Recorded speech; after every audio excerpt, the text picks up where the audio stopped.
it's a very wide mineralized zone, and there's a lot going on in that. A lot of copper in with the tin and everything else. Hello, you're watching Proactive. I'm joined by Rome Resources CEO Paul Barrett. Paul, very good to speak with you. You've shifted the maiden resource estimate to September to include copper and zinc. What convinced you this was the right move? Yes, hi Stephen, good to see you again. So there's a couple of things. Firstly, that we did trigger the maiden resource estimate with MSA last month, and they've been working on it, and they pretty much roughly agree with what our in-house geological models are telling us. So there's no surprises in that department. What we think is probably best to do, because there's a number of drill holes that are showing pretty good copper and pretty good tin. The zinc comes along all the time, but basically it's the tin and the copper that are the important commodities in what we're talking about. So they're showing pretty good results from the XRF, which we've demonstrated, what we've shown in the RNS today. And so we think those three, plus the three that we're going to drill now before the end of this campaign, really we're much better off having those assays in the analysis. Otherwise, it's not a full picture. It's only part of the story. And the other part of it is the large amount of copper that's being assessed.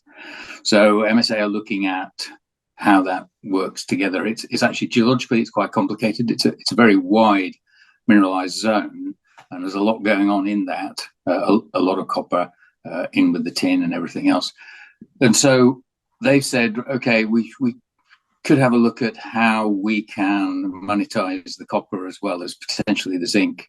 So that's going to take a little more time.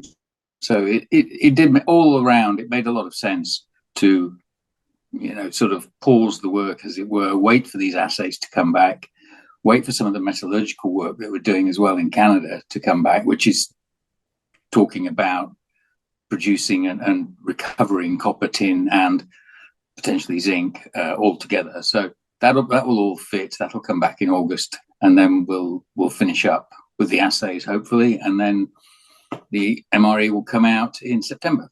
So that's the logic. It took us a while to get there, because obviously we don't want to disappoint people by saying we'll do something and then not do it. But it's certainly a pretty compelling argument to push it out a little bit to get more information in it. I mean, with the potential for a multi-commodity value stream, Paul, what would a commercially viable tin, copper, zinc operation at Biscay North look like?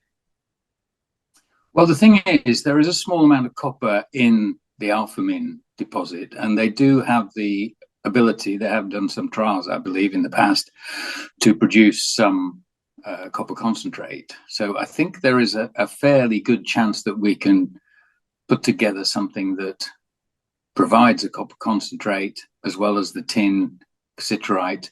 What we do with the zinc, we don't really know yet. We're looking again at whether it's got germanium in it. We don't have germanium. Isn't one of the metals that was on our list for the assays. We hadn't really thought about it, but it is quite common to be associated with zinc in quite high concentrations, and it is incredibly valuable. So that's all work in progress, I think. But there is a clear kind of way of getting to a copper concentrate and a cassiterite export, certainly at this point. How significant could germanium be to the overall economics of the project? Well, it's difficult to quantify. I mean, if it is 100 ppm, which is a kind of a trigger value, basically 100 ppm, and if we are looking at nearly seven figures, maybe potentially of tons of zinc, then at $1 million a ton, germanium does make a lot of on the back of an envelope. It's very, very valuable. How we get that out of the zinc is another matter. But let's not get ahead of ourselves. We haven't actually tested for it yet. Paul, I hope you'll continue to keep us updated on your progress. Thank you very much for speaking with us today. Absolutely. Yes, thanks, Steve. Paul Barrett, the CEO of Rome Resources.